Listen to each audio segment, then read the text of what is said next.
Hello friends, welcome you all. आज मैं आपके लिए जो वीडियो लेकर आ रहा हूं, देखिए बात करेंगे बजट 2024। किसान फिर से रहने वाले हैं फोकस में। देखिए अभी आपने देखा होगा यूपी में बहुत हद तक लोकसभा की सीटें जो है गंवाई किसने? बीजेपी ने। तो इस बार बजट का क्या मेन मुद्दा किसान रहने वाले हैं? चलिए, अगर किसान रहने वाले हैं तो खेती से जुड़े हुए जो स्टॉक्स हैं, फर्टिलाइजर फर्टिलाइजर बनाने वाली जो केमिकल कंपनीज हैं वो, उसके अलावा और क्या डायरेक्टली किसानों से जुड़ा हुआ है? आप तो क्रॉप प्रोटेक्शन वाली चीज़ें तो बता दी, और क्रॉप के न्यूट्रिशन वाली चीज़ें भी हमने बता दी, और क्या रहेगा? तो चलिए डिटेल में समझते हैं। और क्यों कुछ ऐसा लग रहा है कि भाई फार्मर के लिए कुछ अनाउंसमेंट यहाँ पे हो सकती है, तो चलिए डिटेल में समझेंगे। बाकी आपको क्या लगता है बजट में क्या अनाउंसमेंट हो सकती है, वो आप कमेंट के थ्रू जरूर बताना। और प्राइस सेक्शन के माध्यम से किसानों के लिए कुछ खास निकल के आया है, तो इसको समझते हैं, सीखने की कोशिश करते हैं। और आगे बढ़ने से पहले मैं आपको बता दूं, अगर आपने अब तक चैनल को सब्सक्राइब नहीं किया तो जल्दी से सब्सक्राइब कर ले, बेल आइकन को प्रेस कर ले, जिससे आपको नोटिफिकेशन आती रहेगी। और प्राइस सेक्शन सीखने के लिए आप ज्वाइन कर सकते हो मेंबरशिप ज्वाइन बटन पर क्लिक करके। अब ये आपको गन्ना दिख रहा है शुगर केन। अब इस गन्ने का यूज क्या है, जरा सोचिए। इस गन्ने का यूज इंडिया के अंदर चीनी गुड़ बनाने में है तो है, उसके अलावा और भी कई इंडस्ट्रीज में, चाहे मैं कहूँगा कॉस्मेटिक्स में हो, या उसके अलावा सबसे इम्पॉर्टेंट इथेनॉल ब्लेंडिंग, उसमें इसका ढेर सारा यूज आपको देखने को मिलता है। क्या? Ethanol blending. तो चलिए ये गन्ने का यूज करते हुए अगर देखते हैं, तो मैं एक गन्ने की टॉप की कंपनी दिखाता हूँ आपको। चीनी मिल, बलरामपुर चीनी मिल एक टॉप की कंपनी है। चीनी मिल 9,000 करोड़ के आसपास का मार्केट कैपिटलाइजेशन, 444 का प्राइस। इस स्टॉक का जिक्र क्यों कर रहे हैं और किसानों से इसका क्या लेना देना है, वो तो आप समझ गए होंगे। मैं इसके वीकली चार्ट के ऊपर आपको लेके चलता हूँ।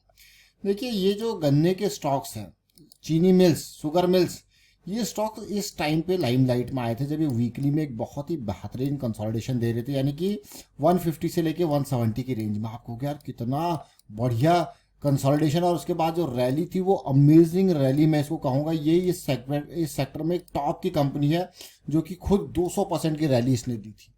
अब आपके मन में क्वेश्चन होगा, यार ये तो भागे होंगे, इसके साथ बहुत सारे और छोटी छोटी कंपनीज हैं शुगर में मिल्स वाली, वो भी सब सारी भागी। ये तो बड़ी कंपनी है, ये 200% भागी तो वो कई गुना भागी। अब आपके मन में क्वेश्चन होगा, यार यहाँ पे अगर चीज़ें समझ में आई थी कितना बढ़िया रहता। तो इथेनॉल ब्लेंडिंग के ऊपर हमने बहुत इंपॉर्टेंट दिसंबर 12 2020 को, बिल्कुल भागने से पहले, बलरामपुर चीनी देखिए कहाँ पे 177 169 के आसपास के प्राइस पे है। तो इस लेवल से उसके बाद क्या रैली दी है, देखिए ये RSI देखिए, इसका अमेजिंग रैली यहाँ पे दी बलरामपुर चीनी ने। देख रहे हो इस लेवल को, प्राइस को। तो ये कारण है कि ये स्टॉक जो है पहली रैली दे चुके हैं, लेकिन पिछले कुछ टाइम से ये कंसोलिडेट कर रहे हैं। अगर आप देखोगे तो क्या शुगर के स्टॉक में फिर से एक मिठास की चीज़ गवर्नमेंट भरेगी? तो चलिए देखते हैं, उम्मीद ज़रूर है। प्राइस सेक्शन को देखते हैं, यार गवर्नमेंट को कुछ ना कुछ मीठा यहाँ पे करना चाहिए इन कंपनी के लिए। क्या पता इथेनॉल में कुछ यहाँ पे अनाउंसमेंट आ जाए, क्या पता और कोई चीज़ यहाँ पे अनाउंसमेंट आ जाए। ये देख रहे हो, तो जो ये कंसोलिडेशन देखने को मिल रहा है बहुत टाइम से, मैं कहूँगा आप देख सकते हो खुद ही। उस रैली के बाद इसको 2 साल से ऊपर हो चुका है कंसोलिडेट करते हुए इस पर्टिकुलर रेंज में। और rejection rejection rejection rejection consolidation, rejection rejection consolidation. क्या ये रिजेक्ट करेगा या कंसोलिडेट होगा? लेकिन बजट में तो चीज़ें आपको देखने को मिलेंगी कोई भी, लेकिन बजट में झटके ज़रूर होते हैं। उस झटकों को समझने की कोशिश करते हैं। झटके इस तरीके से होते हैं कि बजट में जैसे अनाउंसमेंट होती है तो एक काफ़ी वोलेटिलिटी होती है, क्योंकि इसने एक बुलिश साइकिल स्टार्ट करी है। चीज़ें लोगों को समझ में आने में थोड़ा सा टाइम भी लगता है। तो वहाँ पे क्या होता है कि जैसे यहाँ पे रिजेक्शन देखने को मिल रहा है ना, ये चीज़ें अगर एकदम नीचे, ये तो एक स्टॉक है, आपको ऐसे कई स्टॉक देखने को मिलेंगे। ये झटके से कोशिश करेगा आने की, यहाँ पे बैठा होगा 200 SMA। अगर बजट में ऐसा कुछ होता है तो ये 200 SMA के इर्द गिर्द तक आने की कोशिश करेगा, या फिर थोड़ा सा ऊपर आके टच करके इसको निकलने की कोशिश करेगा।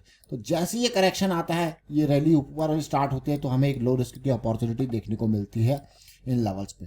तो बजट के जस्ट बाद, मैं कहूँगा बजट वाले दिन और नेक्स्ट डेज में बहुत इंपॉर्टेंट मूवमेंट यहाँ पे देखने को मिलता है, जैसे कि आपको इलेक्शन रिजल्ट वाले दिन देखने को मिला था। अब मैं इलेक्शन रिजल्ट वाले दिन को भी दिखाने की कोशिश करूँगा। देखिए एकदम नीचे आया, रिजेक्शन, नेक्स्ट डे वापस, पूरा अगले दिन ही वापस हो चुका था। और आपको देखिए जबरदस्त रैली, अब फिर से कंसोलिडेशन चल रहा है इस जबरदस्त रैली के बाद।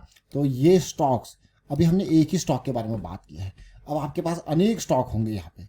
अनेक मतलब चीनी के अनेक स्टॉक आपके पास होंगे। अब उनको देखना, फिलहाल जिन पॉइंट्स को हम टच कर रहे थे वो पॉइंट्स आप देख सकते हो क्लियरली, इन्हीं एरियाज को हम टच कर रहे थे जहाँ पे रिजेक्शन अभी फिलहाल रिजेक्शन आपको देखने को मिल रहा है। और इसी तरीके से हमने बॉटम की लाइंस भी टच करी थी देखिए।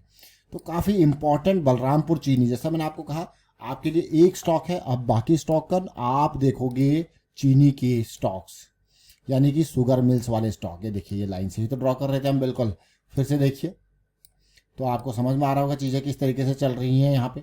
तो उम्मीद ज़रूर होगी यार ये जरा सा एक ये बेहतरीन करेक्शन दे, फिर जाके ये बजट में जैसी खबर आएगी कुछ तो ये नीचे जाके फिर ऊपर आने की कोशिश करेगा, तो आपको एंट्री स्टॉप लॉस इस तरीके से देखने को मिलेगी। ये क्या है, ये प्राइस सेक्शन है। तो इसीलिए बजट में बाकी अभी मुझे जो लगता है बजट के हिसाब से अगर मैं बात करूँ, इंश्योरेंस कंपनी खास करके HDFC लाइफ इंश्योरेंस जो कि अभी अंडर वैल्यूड पड़ा है, उसमें जो कोई ज़्यादा मूवमेंट देखने को नहीं मिला है। इंश्योरेंस कंपनीज के ऊपर जरूर यहाँ पे ध्यान देना है। और बाकी स्टॉक्स जो अपनी साइकिल स्टार्ट कर रहे होंगे ना, जो एकदम भाग चुके हैं वो तो अपनी कवरेज एरिया से दूर चले जाते हैं, लेकिन जो साइकिल स्टार्ट कर चुके हैं वहाँ पे हल्का फुल्का कंसोलिडेशन करेक्शन जो देखने को मिलेगा वो अपॉर्चुनिटी वाला आपको देखने को मिलेगा। तो एक फ्रेश एनर्जी जब जैसी बनेगी आपका स्टॉप लॉस, जैसे एक एग्जांपल दिया इसी तरीके से और एग्जांपल आप देख सकते हो और स्टॉक्स देख सकते हो, बाकी आप कमेंट के थ्रू बता सकते हो।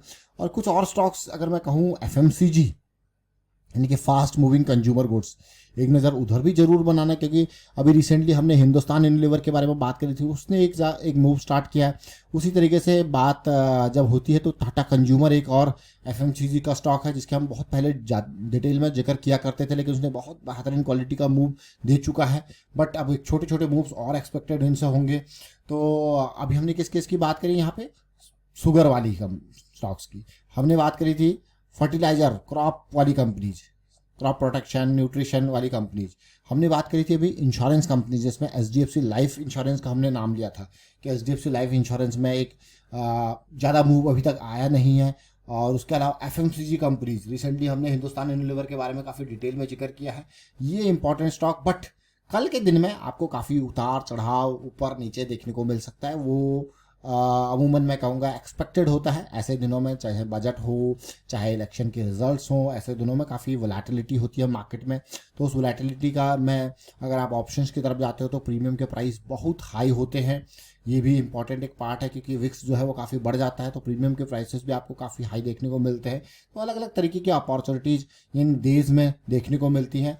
और फिलहाल उम्मीद करता हूँ कि आपको ये समझ में जरूर आएगा। पुराना वीडियो अगर आपको देखना है डिस्क्रिप्शन में लिंक आपको देंगे बलरामपुर चीनी के साथ साथ यहाँ पे बहुत सारे शुगर स्टॉक्स का जिक्र किया गया था, इसको जरूर देखिए, इससे आप कुछ ना कुछ सीखोगे समझोगे। बाकी प्राइस सेक्शन की सीरीज आपके लिए रेडी है, इसको देखिए और प्रैक्टिस जरूर कीजिए। देखिए प्रैक्टिस बहुत इंपॉर्टेंट है, रिस्क मैनेजमेंट बहुत इंपॉर्टेंट है, टिप्स या रिकमेंडेशन से कोसों दूरी बना लीजिए और प्रैक्टिस से नजदीकी बना लीजिए। And thank you for watching the video. Share कीजिए, लाइक कीजिए।